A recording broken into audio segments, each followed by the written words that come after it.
আসসালামু আলাইকুম রহমতুল্লাহি ওয়াবারাকাতুহু।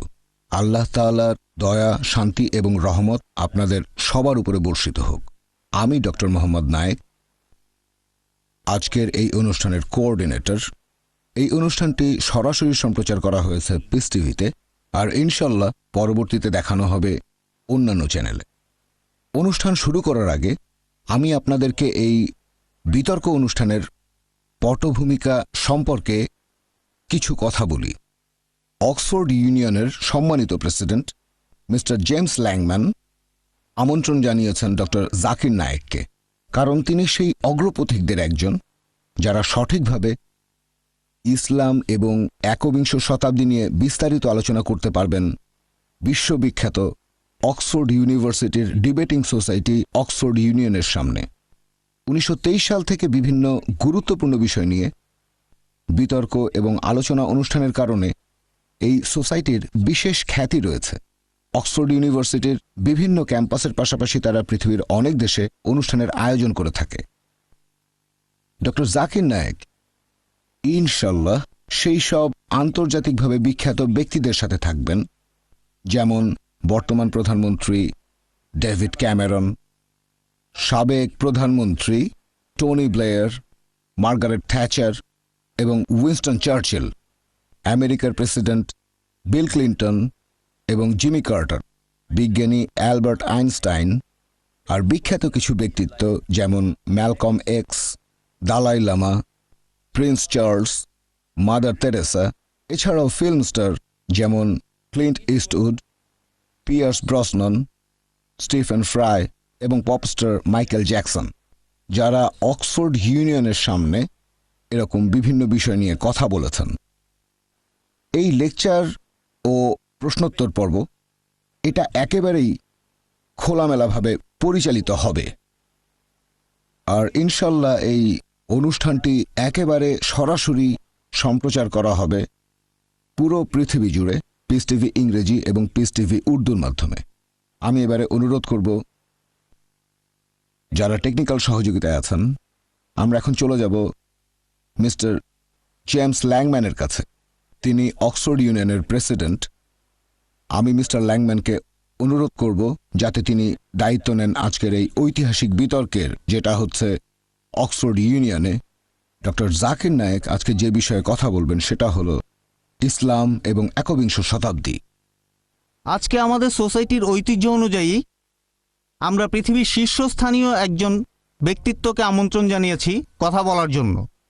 আমাদের সোসাইটির মূল উদ্দেশ্য হলো বিভিন্ন মানুষের সাথে আলোচনা ও মত বিনিময় করা। আজকের অনুষ্ঠানটিও ব্যতিক্রম নয়। আপনাদের সবাইকে জানিয়ে রাখছি, লেকচার শেষে আপনারা চাইলে বক্তাকে প্রশ্ন করতে পারেন।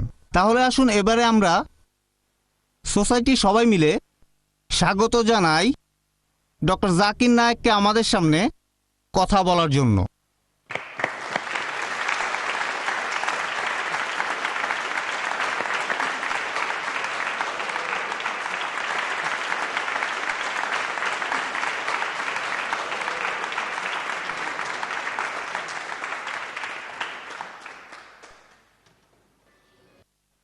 আলহামদুলিল্লাহ ওয়াসসালাতু ওয়াসসালাম আলা রাসূলিল্লাহ ওয়া আলা আলিহি ওয়া সাহবিহি আজমাইন, আম্মা বাদ। আউযু বিল্লাহি মিনাশ শাইতানির রাজীম। বিসমিল্লাহির রহমানির রহিম। ইয়া আইয়ুহান নাসু ইন্না খালাকনাকুম মিন যাকারিন ওয়া উনসা ওয়া জাআলনাকুম শুউবান ওয়া ক্বাবাইলা লিতাআরাফু ইন্না আক্রামাকুম ইনদাল্লাহি আতকাকুম ইন্নাল্লাহা আলিমুন খাবীর। রব্বি ইশরাহ লি সাদরি ওয়া ইয়াসসির লি আমরি ওয়াহলুল উকদাতাম মিন লিসানি ইয়াফকাহু কাওলি। শ্রদ্ধেয় অক্সফোর্ড ইউনিয়নের প্রেসিডেন্ট মিস্টার জেমস ল্যাংম্যান, সম্মানিত অক্সফোর্ড ইউনিয়নের সদস্যগণ, শ্রদ্ধেয় গুরুজনেরা এবং আমার প্রিয় ভাই বোনেরা, আপনাদের সবাইকে স্বাগত জানাই ইসলামিক সম্ভাষণে। আসসালামু আলাইকুম ওয়া রাহমাতুল্লাহি ওয়া বারাকাতুহু। সর্বশক্তিমান আল্লাহ সুবহানাহু ওয়া তাআলার দয়া, শান্তি ও রহমত আপনাদের সবার উপরে বর্ষিত হোক। এটা আমার জন্য খুবই সম্মান আর আনন্দের যে আজকে কথা বলছি ঐতিহাসিক অক্সফোর্ড ইউনিয়নের সামনে। আর আমি অক্সফোর্ড ইউনিয়নকে ধন্যবাদ জানাচ্ছি, বিশেষ করে এর প্রেসিডেন্ট মিস্টার জেমস ল্যাংম্যানকে এই অনুষ্ঠানের আয়োজনের জন্য। আজকে আমার আলোচনার বিষয় হচ্ছে ইসলাম এবং একবিংশ শতাব্দী। ইসলাম এর মূল আরবি শব্দ সালাম, যার মানে শান্তি। এর আরও একটা মূল আরবি হচ্ছে সিলম, যার মানে আল্লাহর কাছে নিজের ইচ্ছাকে সমর্পণ করা। এক কথা ইসলাম মানে আল্লাহর কাছে আত্মসমর্পণ করার মাধ্যমে শান্তি অর্জন করা। আর যে ব্যক্তি আল্লাহর কাছে নিজের ইচ্ছাকে সমর্পণ করে তাকে তখন বলা হয় মুসলিম। অনেক মানুষেরই ভুল ধারণা আছে যে ইসলাম একটা নতুন ধর্ম, যেটা এই পৃথিবীতে এসেছে 1400 বছর আগে, আর নবী মুহাম্মদ সাল্লাল্লাহু আলাইহি সাল্লাম হলেন এই ধর্মের প্রতিষ্ঠাতা। সত্যি বলতে ইসলাম এই পৃথিবীতে রয়েছে স্মরণাতীত কাল থেকে, যখন থেকে মানুষ এই পৃথিবীতে পা রেখেছে। আর নবী মুহাম্মদ সাল্লাল্লাহু আলাইহি সাল্লাম তিনি এই ধর্মের প্রতিষ্ঠাতা নন, বরং তিনি হলেন আল্লাহ সুবহানাহু ওয়া তাআলার সর্বশেষ ও চূড়ান্ত রাসূল। ইসলাম ধর্মের ভিত্তি হচ্ছে পবিত্র কোরআনের বিভিন্ন শিক্ষা, যেটা এই পৃথিবীতে এসেছে 1400 বছর আগে। এটা কি সম্ভব যে বর্তমানে সামগ্রিকভাবে পুরো মানবজাতি এই একবিংশ শতাব্দীতে দিক নির্দেশনা পেতে পারে যে কিভাবে জীবনযাপন করব, এমন এক বই যেটা 1400 বছরের পুরনো? আর এখানে এই প্রশ্নের উত্তরটা অবশ্যই না হতো যদি বইটা লিখত কোনো মানুষ। তবে এই পবিত্র কোরআন হচ্ছে আল্লাহ সুবহানাহু ওয়া তাআলার সর্বশেষ ও চূড়ান্ত আসমানি কিতাব, যেটা নাজিল হয়েছিল সর্বশেষ ও চূড়ান্ত নবী মুহাম্মদ সাল্লাল্লাহু আলাইহি সাল্লামের উপরে। পবিত্র কোরআন হচ্ছে মানবতার প্রকাশ্য ঘোষণা। এটা হচ্ছে দয়া ও জ্ঞানের এক ঝর্ণা, বিপদগামীদের দিক নির্দেশনা, অসতর্কদের সতর্কবাণী, দ্বিধাগ্রস্তদের জন্য নিশ্চয়তা, নির্ভীকদের জন্য সান্ত্বনার বাণী, আর হতাশাগ্রস্তদের জন্য আশার আলো।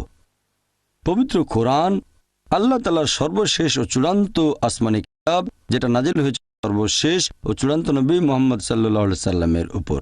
যদি কেউ দাবি করে যে অমুক বইটা আল্লাহর বাণী, যদি প্রমাণ করতে হয় যে বইটা আসলে আল্লাহ তাআলার বাণী, তাহলে বইটাকে সময়ের পরীক্ষায় পাশ করতে হবে। অনেক সময় ছিল যখন অলৌকিক নিদর্শনের যুগ ছিল। পবিত্র কোরআন হচ্ছে সবচেয়ে সেরা নিদর্শন। পরবর্তীতে আসলো সাহিত্য আর কবিতার যুগ, আর মুসলিমদের পাশাপাশি অমুসলিম আরব বিশেষজ্ঞগণও স্বীকার করেছেন যে পবিত্র কোরআন হচ্ছে আরবি ভাষায় পৃথিবীর বুকে সবচেয়ে সেরা সাহিত্যকর্ম।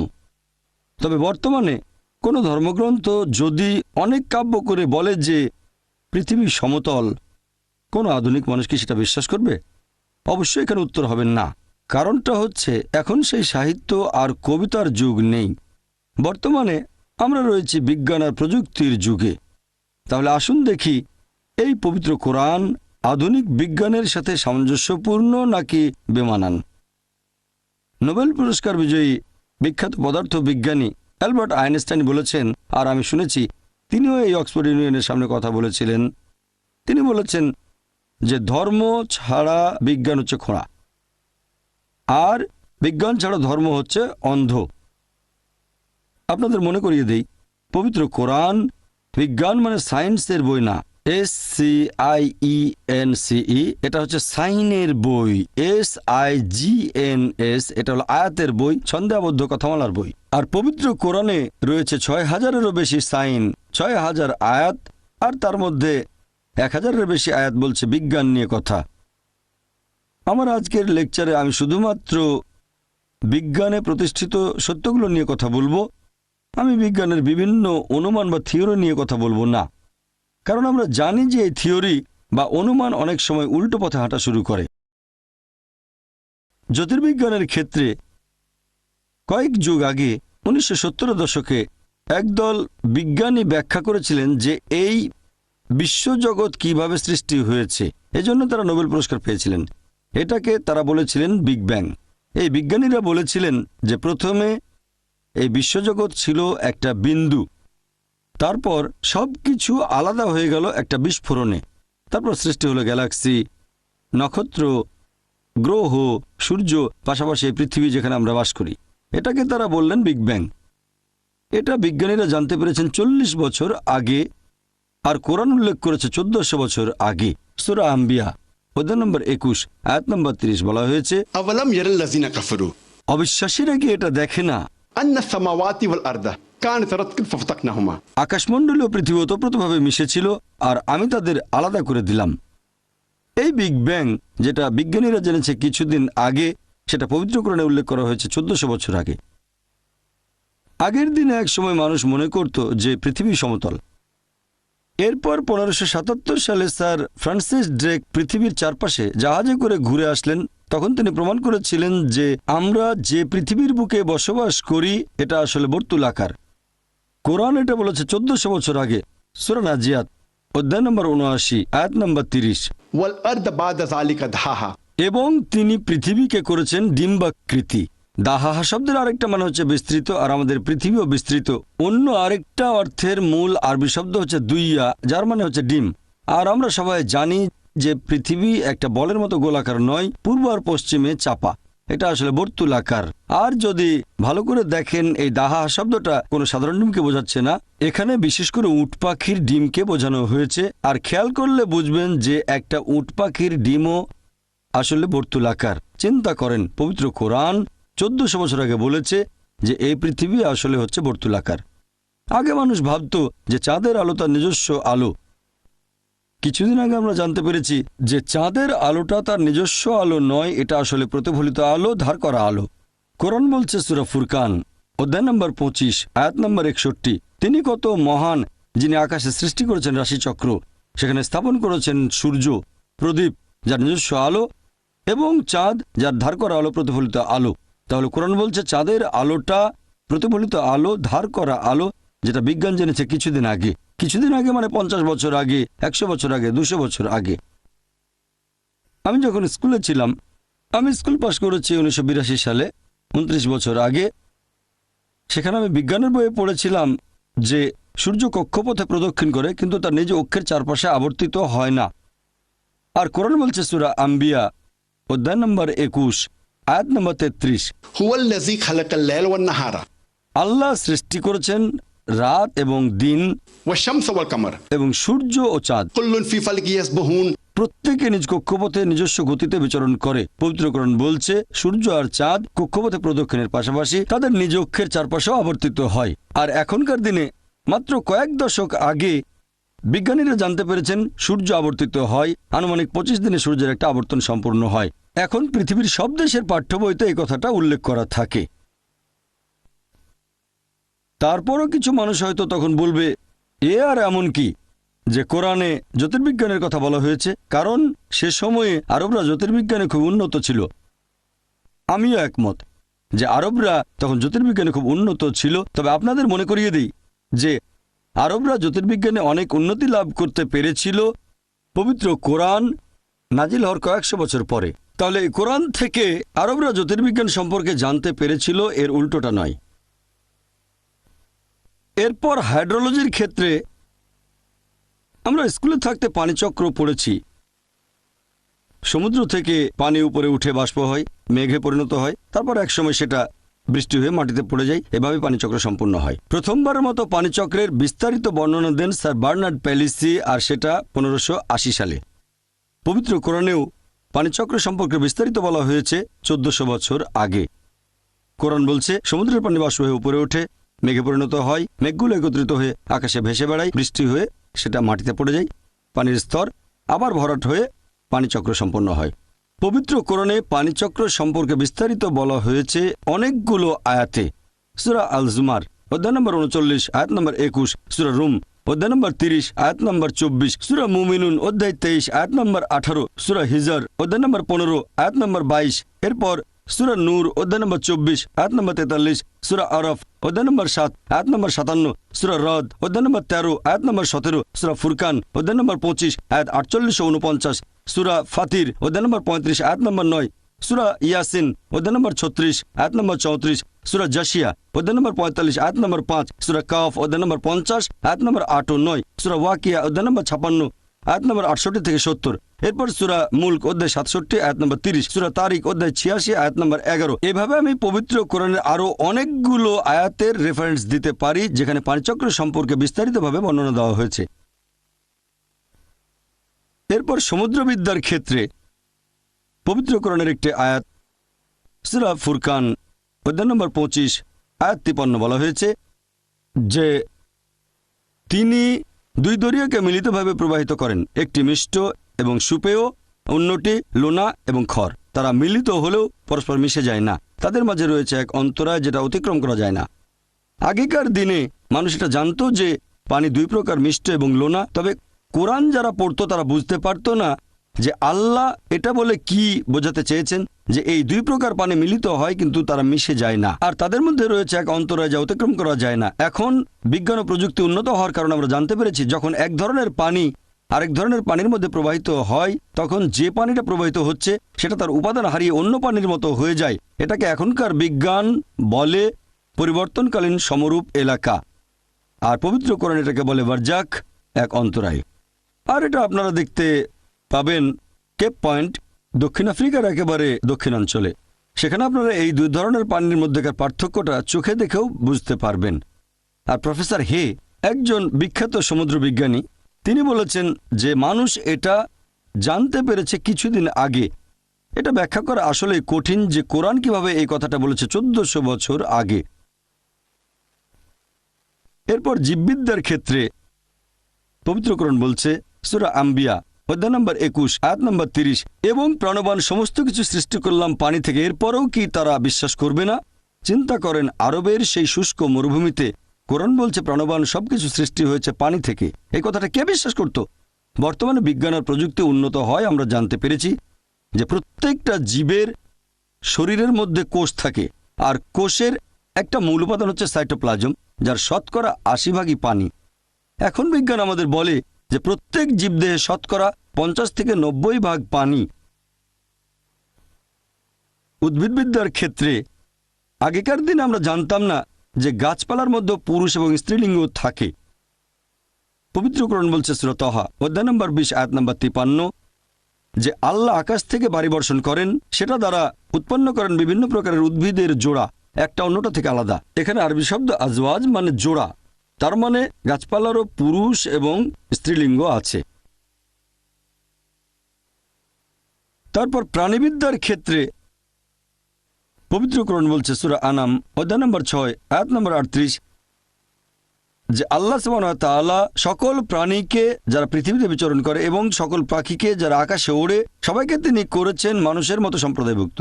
এখনকার দিনের বিজ্ঞান বলে বিভিন্ন প্রাণী এবং পাখি সবাই মানুষের মতো দলবদ্ধ হয়ে বসবাস করে, যেটা মানুষ আগে জানত না। পবিত্র কোরআন মৌমাছির জীবন প্রণালী সম্পর্কে বলেছে সূরা নাহল অধ্যায় নম্বর 16 আয়াত 68 ও 69। কোরআন মাকড়সার জীবন প্রণালী সম্পর্কে বলেছে সূরা আনকাবুত অধ্যায় নম্বর 29 আয়াত নম্বর 41। কোরআন পিঁপড়ার জীবন প্রণালী আর যোগাযোগ পদ্ধতি সম্পর্কেও বলেছে সূরা নামল অধ্যায় নম্বর 27 আয়াত 17 ও 18। এরপর মেডিসিনের ক্ষেত্রে পবিত্র কোরআন বলছে সূরা নাহল অধ্যায় নম্বর 16 আয়াত 68 ও 69 যে মৌমাছির উদর হতে আমি তোমাদের দেই বিবিধ বর্ণের পানীয় যাতে মানুষের জন্য রয়েছে আরোগ্য। আর কিছুদিন আগে আমরা জানতে পেরেছি যে আমরা যে মধু পাই সেটা মৌমাছির পেটের ভেতর প্রক্রিয়া হয়। এখনকার দিনের বিজ্ঞান বলে যে মধুতে মাঝারি মাত্রার অ্যান্টিসেপটিক গুণাবলী আছে আর সেটা মানুষের ক্ষেত্রে ঔষধের মতো কাজ করে। তারপর শরীরবৃদ্ধার ক্ষেত্রে কোরআন বলছে রক্ত সংবহন এবং দুধ উৎপাদনের কথা বর্ণনা করেছে সূরা নাহল অধ্যায় নম্বর 16 আয়াত নম্বর 66। কোরআন অবতীর্ণ হওয়ার 600 বছর পরে ইবনে নাফিস তিনি জীবদেহে রক্ত সংবহন এবং দুধ উৎপাদনের ব্যাপারটা পৃথিবীর সামনে তুলে ধরেন। এর 400 বছর পরে, তার মানে কোরআন অবতীর্ণ হওয়ার 1000 বছর পরে উইলিয়াম হার্ভে পশ্চিমা বিশ্বে এই ধারণাটা প্রচার করেন। আমরা উইলিয়াম হার্ভের নাম জানি, কিন্তু খুব কম লোকই ইবনে নাফিসের নামটা জানে। তিনি উইলিয়াম হার্ভের 400 বছর আগেই রক্ত সংবহন আর দুধ উৎপাদন সম্পর্কে বর্ণনা করেছেন। তারপর ভ্রূণবিদ্যার ক্ষেত্রে পবিত্র কোরআন মানব ভ্রূণের বিভিন্ন পর্যায় বা স্তরের কথা একেবারে বিস্তারিতভাবে বর্ণনা করেছে সূরা মুমিনুনে অধ্যায় নম্বর 23 আয়াত 12 থেকে 14। বলা হয়েছে প্রথমে ছিল নুতফা, তারপর সেটা হলো আলাকা, তারপর মুদগা, এরপর ইজামা। মানুষ হলো তুচ্ছ শুক্রাণু হতে পরিণত এক অনন্য সৃষ্টি। তারপর সেটা হয় আলাকা, জোঁকের মতো দেখতে একটা বস্তু, এরপর সেটা হয় চিবানো মাংসের মতো, তারপর হাড়গোড় হয়, সেই হাড়গোড় ঢেকে দেয় মাংস দিয়ে। 1980-র দশকে প্রথম দিকে এই আয়াতগুলো দেখানো হয়েছিল ডক্টর কিথ মুরকে, যিনি সে সময় ছিলেন শরীরবিদ্যা ও ভ্রূণবিদ্যার উপরে সবচেয়ে সেরা একজন বিশেষজ্ঞ।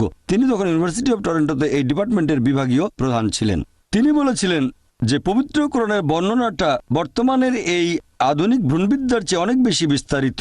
এখানে স্তরগুলোর বর্ণনা আরও বিস্তারিত। আর বলেছিলেন এটা কখনোই সম্ভব না যে একজন মানুষ এই কথাগুলো কোরআনে বলে যেতে পারে। এই কোরআন অবশ্যই আল্লাহ সুবহানাহু ওয়া তাআলার বাণী, আর নবী মুহাম্মদ সাল্লাল্লাহু আলাইহি সাল্লামকে আল্লাহর রাসূল বলে মেনে নিতে আমার কোনো আপত্তি নেই। সময় সীমিত, তাই বিজ্ঞান সম্পর্কে খুব বেশি বলতে পারছি না। আমি আর একটা উদাহরণ দেব যেটা আছে পবিত্র কোরআনে।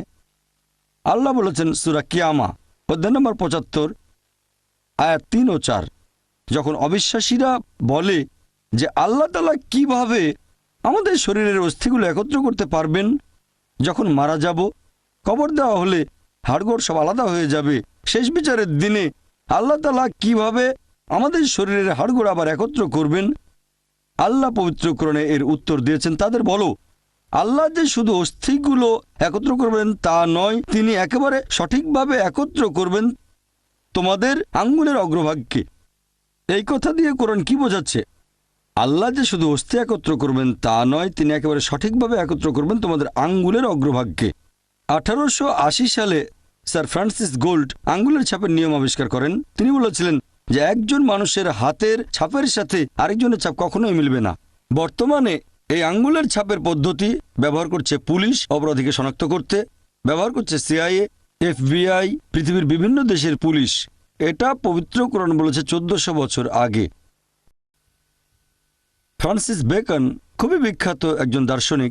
তিনি বলেছেন বিজ্ঞান সম্পর্কে সামান্য জ্ঞান একজন মানুষকে করে তোলে নাস্তিক, তবে বিজ্ঞান সম্পর্কে বেশি জানলে মানুষ এক সর্বশক্তিমান ঈশ্বরকে বিশ্বাস করবে। সেজন্য বর্তমানের বিজ্ঞানীরা ঈশ্বরের ধারণাকে বাতিল করছে না, ঈশ্বরের প্রতিমূর্তিকে বাতিল করছেন। লা ইলাহা ইল্লাল্লাহ, আল্লাহ ব্যতীত কোনো উপাস্য নেই।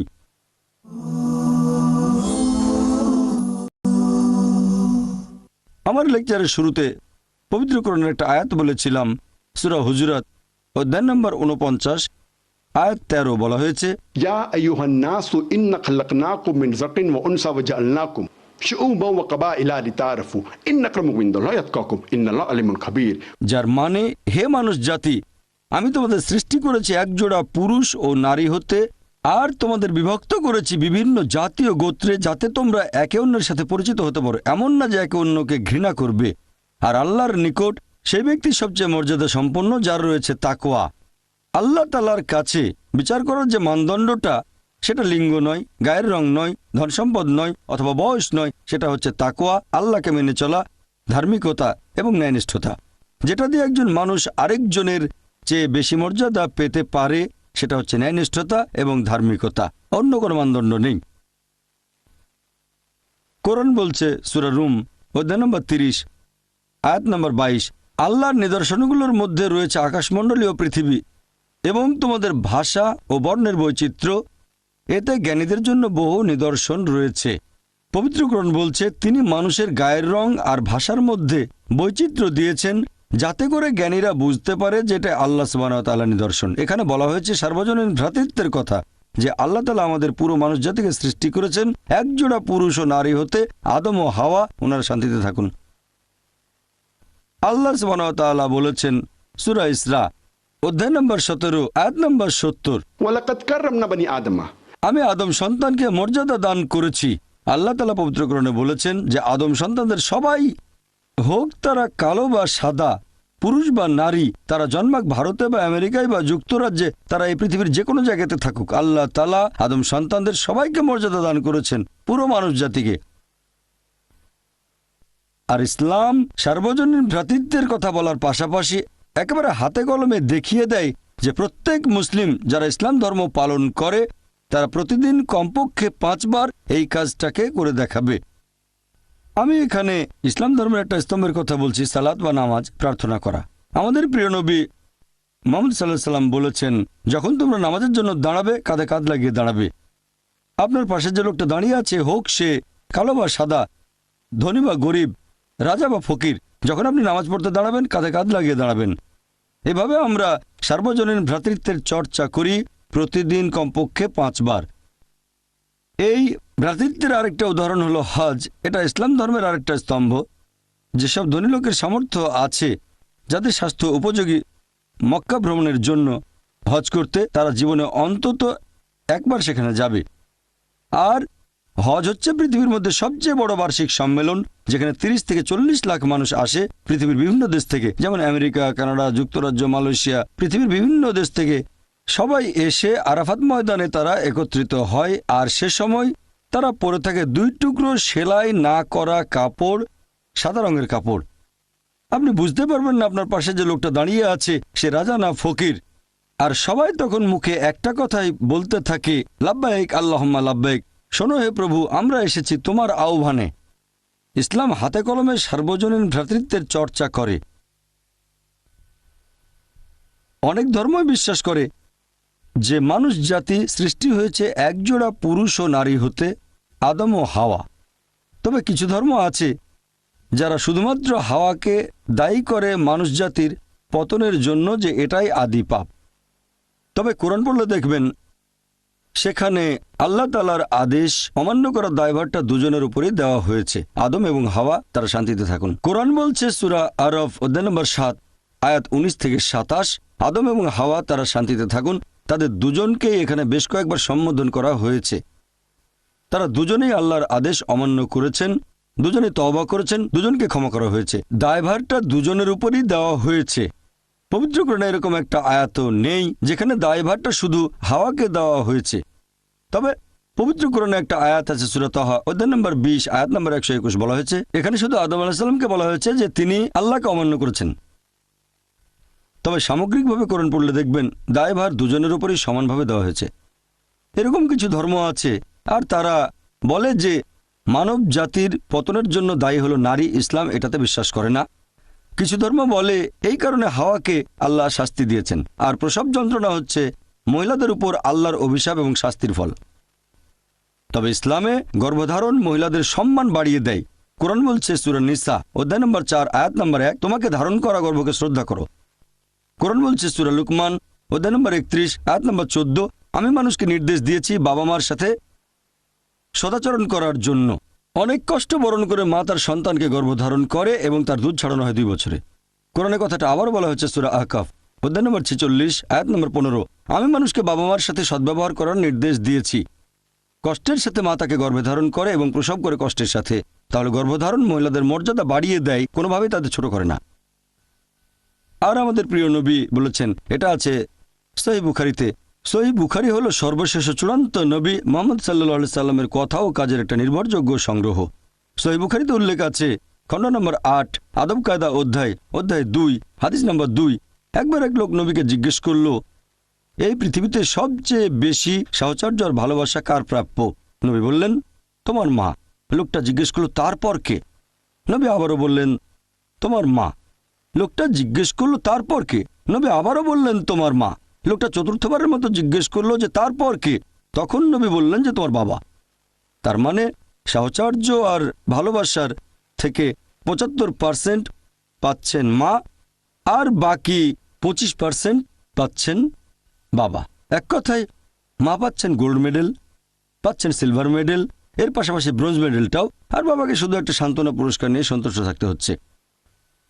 ইসলাম ধর্মের এই শিক্ষাগুলো আমরা মেনে চলি।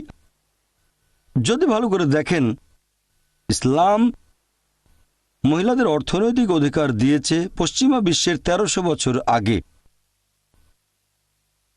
1400 বছর আগে ইসলাম একজন প্রাপ্তবয়স্ক মহিলাকে এই অধিকার দিয়েছে, তারা অন্য কারো অনুমতি ছাড়াই কোনো সম্পদের মালিক বা সম্পদ দান করতে পারবে। পশ্চিমা বিশ্ব মহিলাদের সম্পদের মালিকানা নেয়া বা দান করার অনুমতি দিয়েছে, সেটা হচ্ছে 1870-এর দশকে। সেটা ছিল ম্যারিড উইমেন প্রপার্টি অ্যাক্ট।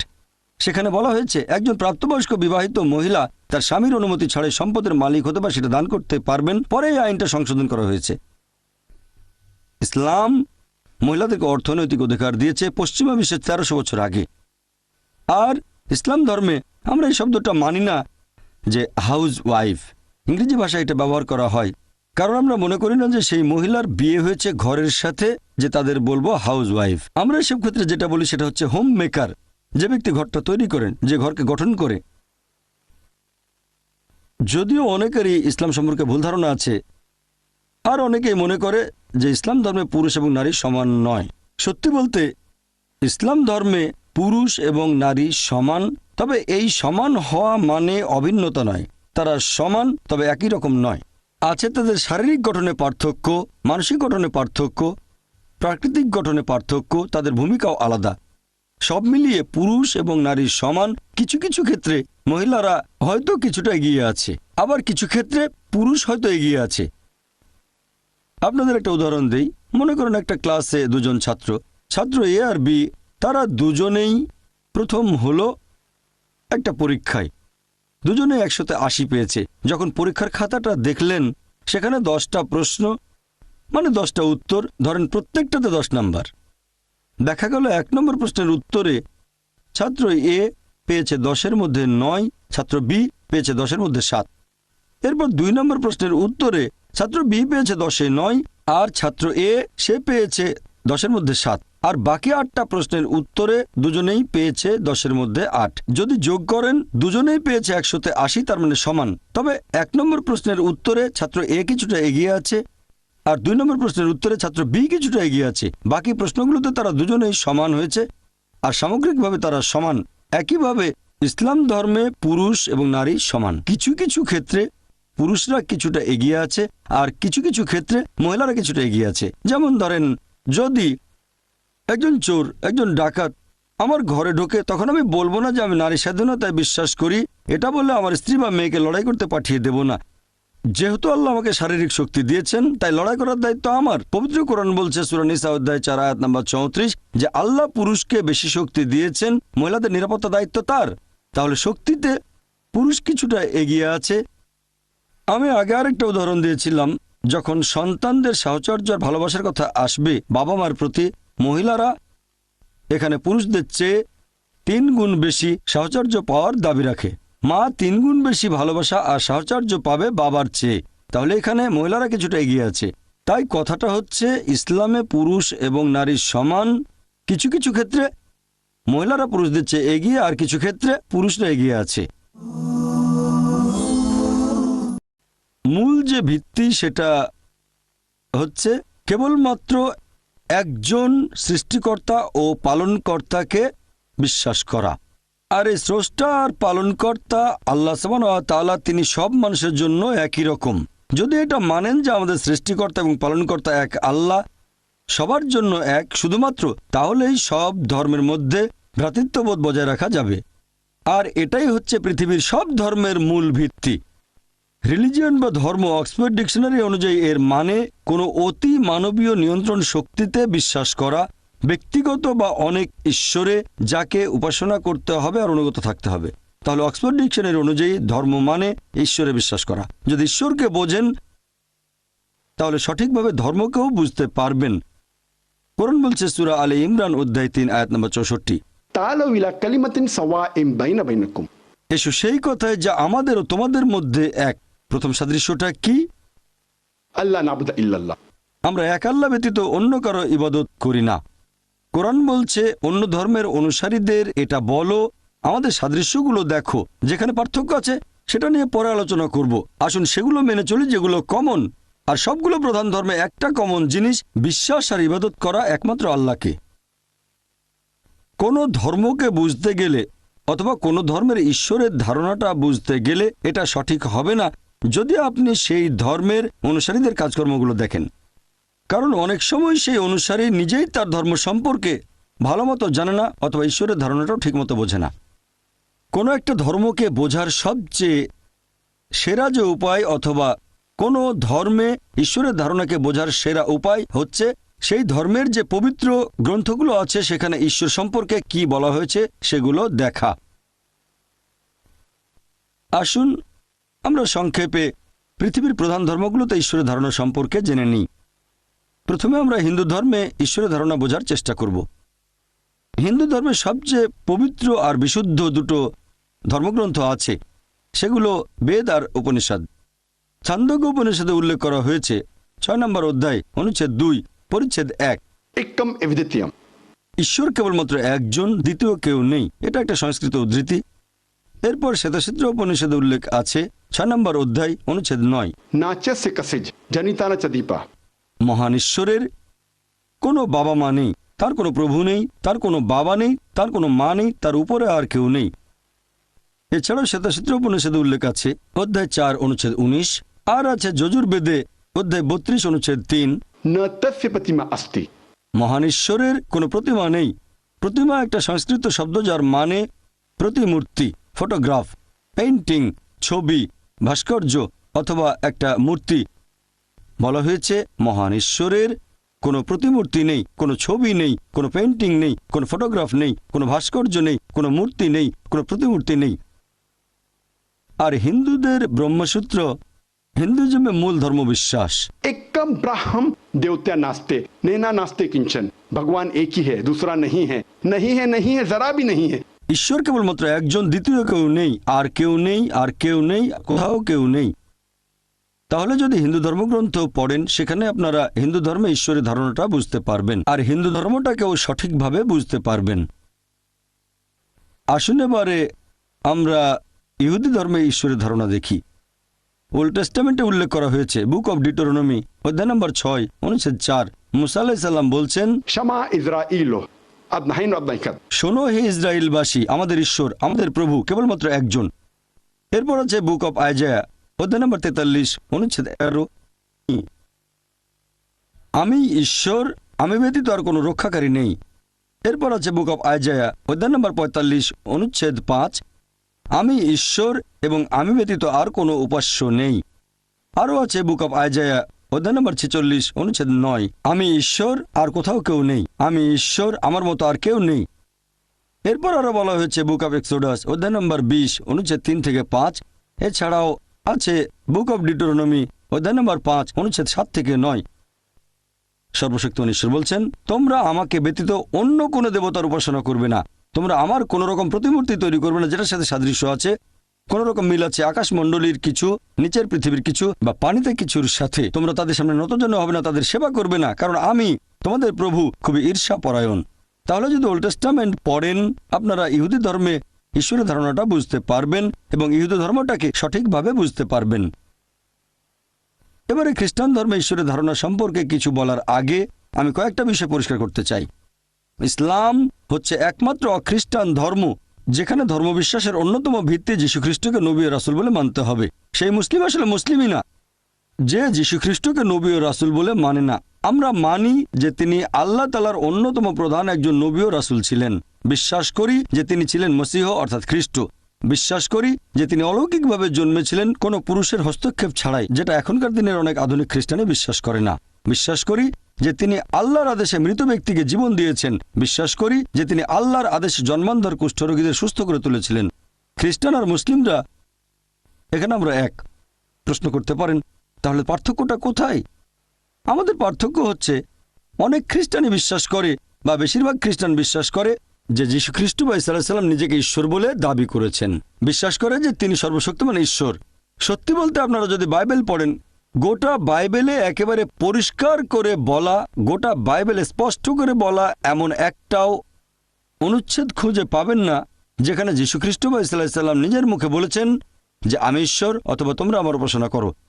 সত্যি বলতে যদি বাইবেল পড়েন, গসপেল অফ জনে বলা হয়েছে অধ্যায় নম্বর 14 অনুচ্ছেদ 28, যীশুখ্রিস্ট নিজের মুখে বলেছেন আমার পিতা আমার চেয়ে মহান। গসপেল অফ জন অধ্যায় 10 অনুচ্ছেদ 29, আমার পিতা সবার চেয়ে মহান। গসপেল অফ ম্যাথিউ অধ্যায় নম্বর 12 অনুচ্ছেদ 28, আমি ঈশ্বরের আত্মার সাহায্যে শয়তানকে তাড়িয়ে দেই।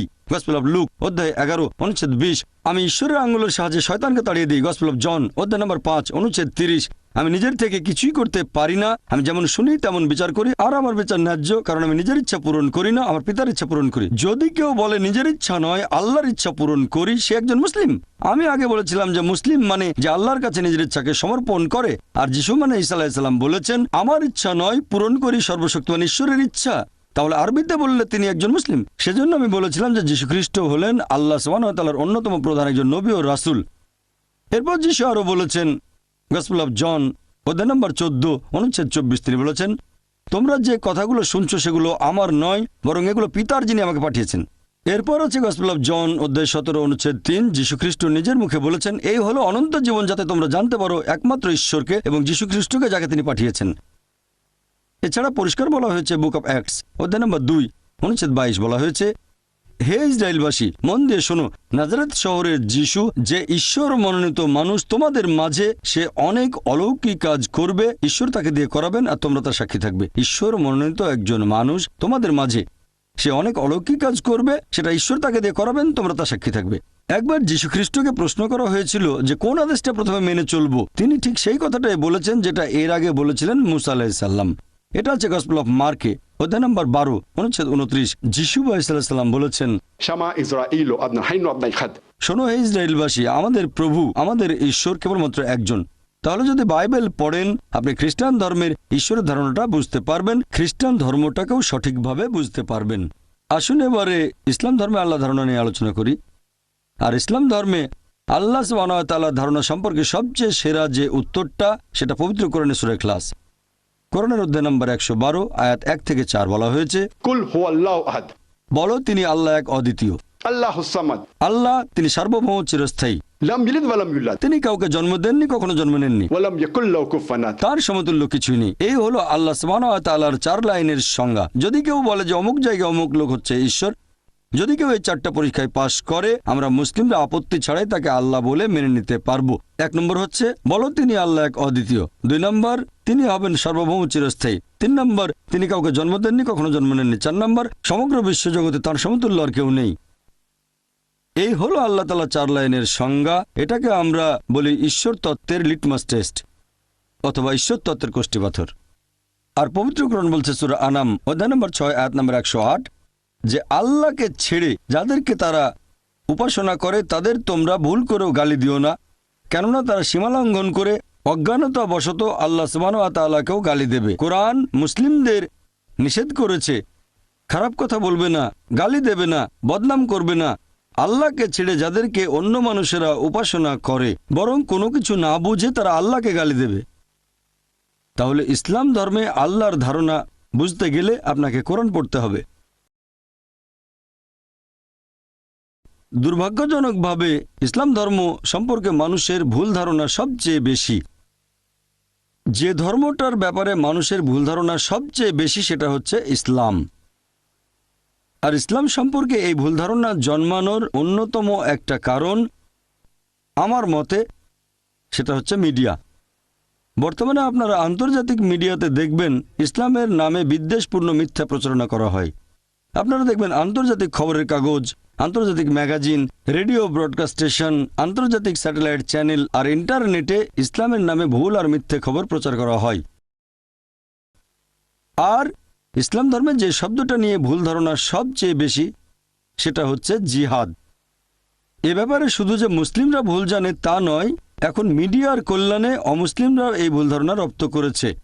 এখনকার দিনে বেশিরভাগ মানুষ, হোক মুসলিম বা অমুসলিম, তারা মনে করে যে যুদ্ধটা করছে যে কোনো মুসলিম যে কোনো কারণে, হতে পারে ব্যক্তিগত স্বার্থে, হতে পারে সুনামের জন্য, হতে পারে খ্যাতির জন্য, হতে পারে সম্মানের জন্য, অথবা কোনো দেশের জন্য, যে যুদ্ধটা করছে একজন মুসলিম সেটাকে বলা হচ্ছে জিহাদ। জিহাদ বলতে একজন মুসলিমের যে কোনো কারণে যুদ্ধ করাকে বোঝায় না। জিহাদ এর মূল আরবি শব্দ জাহাদা, যার মানে হচ্ছে চেষ্টা করা অথবা সংগ্রাম করা। ইসলামিক পরিভাষায় জিহাদ মানে চেষ্টা আর সংগ্রাম করা নিজের খারাপ আকাঙ্ক্ষার বিরুদ্ধে। জিহাদের আরেকটা মানে চেষ্টা আর সংগ্রাম করা সমাজকে উন্নত করার জন্য। আরও একটা মানে অত্যাচারের বিরুদ্ধে চেষ্টা আর সংগ্রাম করা। জিহাদের আরও একটা মানে আত্মরক্ষার জন্য চেষ্টা আর সংগ্রাম করা। তাহলে মূলত জিহাদ মানে চেষ্টা আর সংগ্রাম করা। একজন ছাত্র যদি পরীক্ষায় পাশ করার জন্য চেষ্টা আর সংগ্রাম করে, আরবিতে তাকে আমরা বলবো জিহাদ করছে। তাহলে জিহাদ শব্দের মানে চেষ্টা আর সংগ্রাম। বর্তমানে যারা প্রাচ্যের উপর বিশেষজ্ঞ তারা জিহাদ শব্দের অনুবাদ করেন পবিত্র যুদ্ধ।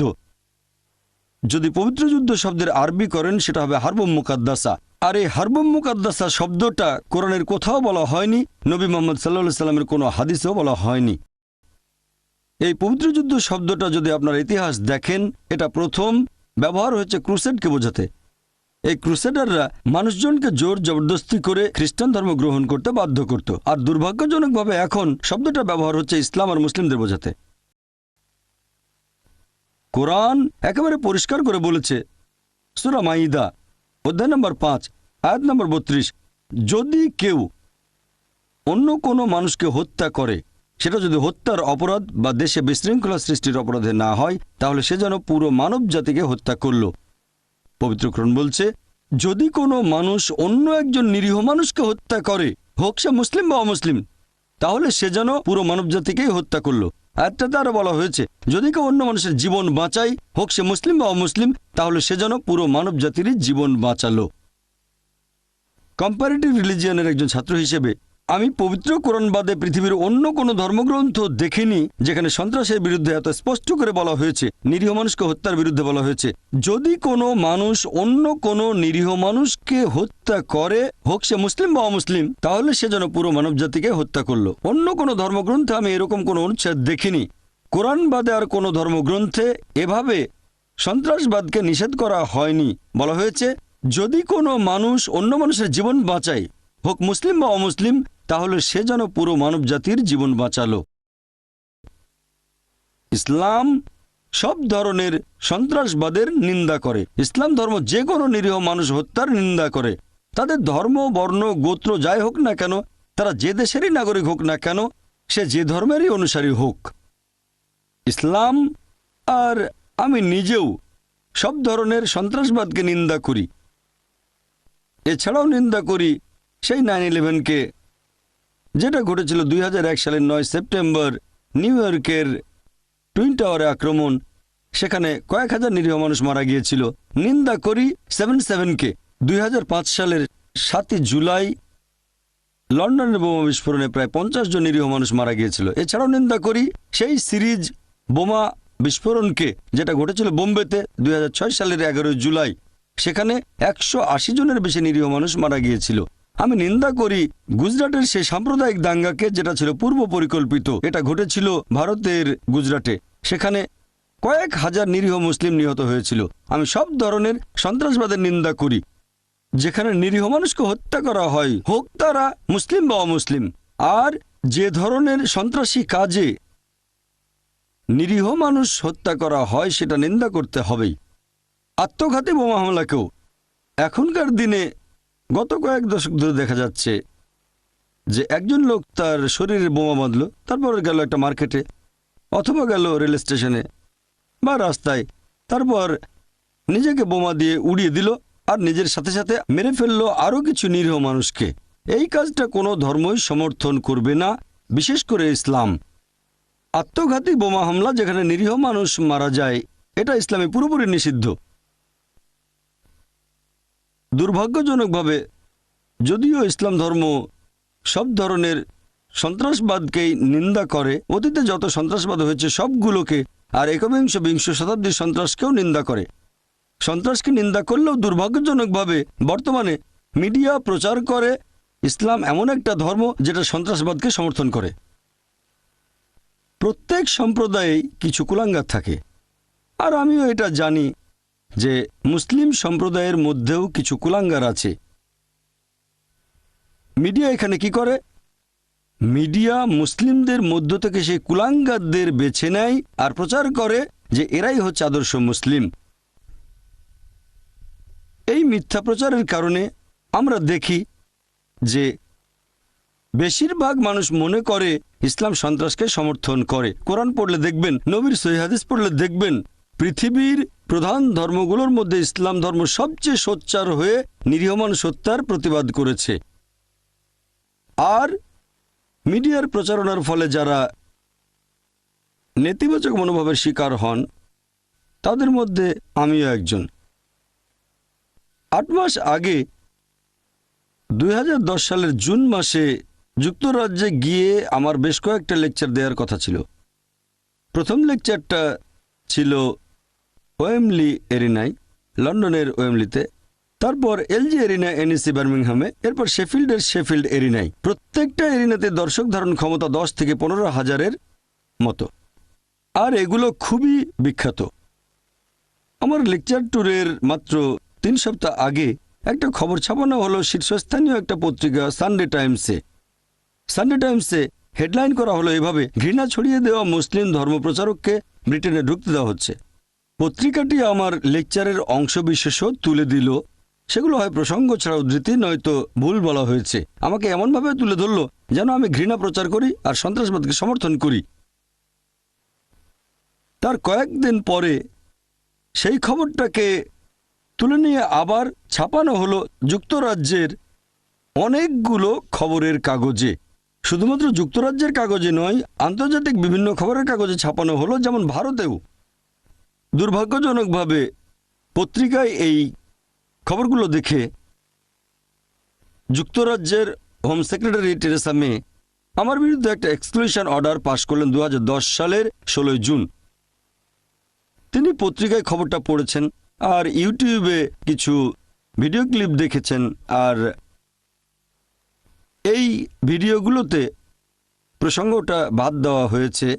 এছাড়াও সেই ভিডিওতে অনেক কিছু এডিট করা হয়েছে। এই ইউটিউব ক্লিপ আর পত্রিকার খবরের ভিত্তিতে যুক্তরাজ্যের হোম সেক্রেটারি 2010 সালের 16 জুন আমার বিরুদ্ধে এক্সক্লুশন অর্ডার পাশ করলেন। এর পরের দিন 17 জুন ব্রিটেনের ডেপুটি হাইকমিশনার বোম্বে 17 জুন তিনি আমার ভিসাকে বাতিল করে দিলেন।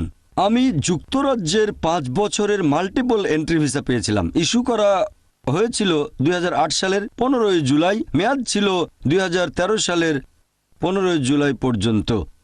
গত 20 বছর ধরে আমি যুক্তরাজ্যে আসা যাওয়া করছি। এমনিতেও এখানে এসেছি, লেকচার দিতেও বেশ কয়েকবার এসেছি। আমার কাছে 5 বছরের মাল্টিপল ভিসা ছিল, যেটা দিয়ে আমি আগেও 2 বার এসেছি, 2008 এবং 2009। কোনো রকম শুনানি ছাড়াই ভিসাটা বাতিল করা হলো। আমার মতে এটা মত প্রকাশের স্বাধীনতা আর মানবাধিকারের উপর একটা আক্রমণ ছাড়া কিছুই নয়। চার্লস ফার, যিনি সে সময় office for security and counter টেররিজমের ডিরেক্টর ছিলেন, তিনি এই এক্সক্লুশন অর্ডারের পক্ষে ছিলেন না। তিনি চেয়েছিলেন যেন আমি সেই মুসলিমদের কাছে পৌঁছাতে পারি যাদের কাছে তার মতে সরকার পৌঁছাতে পারছে না। তবে হোম সেক্রেটারি তার সবচেয়ে অভিজ্ঞ উপদেষ্টার কথাগুলো শুনলেন না। তিনি এক্সক্লুশন অর্ডারটা পাশ করালেন, আর এই কয়েক সপ্তাহ পরে তিনি চার্লস ফারের অধীনে একজন উপদেষ্টাকে বরখাস্ত করে দিলেন, যিনি আমাকে সমর্থন করেছিলেন। আমি ব্যক্তিগতভাবে রাজনৈতিক নিয়মকানুনের চেয়ে বিচার বিভাগের উপর বেশি ভরসা করি আমাদের দেশ ভারতে, পাশাপাশি যুক্তরাজ্যেও। আমরা জুডিশিয়াল রিভিউয়ের জন্য ব্যাপারটা নিয়ে হাইকোর্টে গেলাম। যদিও হোম সেক্রেটারি বলেছেন মানবাধিকারের ক্ষেত্রে আমি মামলা করতে পারবো না, কারণ আমি যুক্তরাজ্যের নাগরিক নই। জাস্টিস ট্যানস্টন বললেন, রিভিউ করার পরে তিনি বললেন যে আমি মামলা করতে পারি। তিনি একটা জাজমেন্ট পাশ করালেন আর বললেন যে হোম সেক্রেটারির প্রথম 3টি সিদ্ধান্ত, একটা 16 জুনে, একটা 17 জুনে আর একটা 27 জুনে, এর সবগুলোই আইন বহির্ভূত। তবে এরপরে 2010 সালের আগস্ট মাসে তারা আরও বাড়তি কিছু তথ্য দিল। তখন তিনি বললেন এটা আইনসম্মত, ব্যাপারটা ঠিক যুক্তিসঙ্গত না। বিচার বিভাগের উপর আমার আস্থা আছে। আমরা একটা আপিল ফাইল করেছি হাইকোর্টের এই রায়ের বিরুদ্ধে, আর আমি বিশ্বাস করি যে ইনশাল্লাহ খুব শিগগিরই এই এক্সক্লুশন অর্ডারটা বাতিল করা হবে কোর্ট অফ আপিলে। আশা করছি যে ভবিষ্যতে একদিন হোম সেক্রেটারি টেরেসা মের সাথে আমি সাক্ষাৎ করব সামনাসামনি, আর তাকে ইসলাম ধর্মের শান্তির বাণীগুলো শোনাবো। আমার লেকচার আর ইসলাম সম্পর্কে কোনো ভুল ধারণা থাকলে সেটাও দূর করে দেব। আমি ব্যক্তিগতভাবে চেয়েছিলাম যে সশরীরে অক্সফোর্ড ইউনিয়নে এসে এই লেকচারটা দেব, তারপর সরাসরি প্রশ্নোত্তর পর্ব, স্যাটেলাইটের মাধ্যমে না। গত মাসে আমি ফ্রান্সে গিয়েছিলাম, ফ্রান্সের প্যারিসে। সেখানে বোর্ড মিটিং করেছিলাম আমাদের ট্রাস্টের ইসলামিক রিসার্চ ফাউন্ডেশন ইন্টারন্যাশনাল, যার হেড অফিস যুক্তরাজ্যে। এছাড়াও আছে ইউনিভার্সাল ব্রডকাস্ট লিমিটেড। যেহেতু যুক্তরাজ্যে যেতে পারছি না, তাই বোর্ডের সদস্যদের আসতে বললাম প্যারিসে। আর খুবই অবাক হলাম, এমনিতে সবাই মনে করে যে ইসলামের প্রতি যুক্তরাজ্যের চেয়ে ফ্রান্সের মনোভাব বেশি কঠোর, কিন্তু যখন ভিসার জন্য আবেদন করলাম পেয়ে গেলাম মাত্র 1 ঘন্টায়। আমরা সেখানে বোর্ড মিটিং করলাম, যুক্তরাজ্যেই করতে চেয়েছিলাম, পারেনি সেই এক্সক্লুশন অর্ডারের জন্য। আমি আশা করছি কোর্ট অফ আপিল খুব শিগগিরই এটাকে বাতিল করবে। আর যদিও পৃথিবীর মানুষ ভাবতে পারে যে এ ধরনের এক্সক্লুশন অর্ডার মত প্রকাশের স্বাধীনতার উপর একটা আক্রমণ, তবে আমি ধন্যবাদ জানাবো অক্সফোর্ড ইউনিয়নকে যে একটা এক্সক্লুশন অর্ডার পাশ করা হয়েছে আমার বিরুদ্ধে, তারপরও তারা আয়োজন করেছেন এই বিতর্কের বা এই লেকচার আর প্রশ্নোত্তর পর্বের।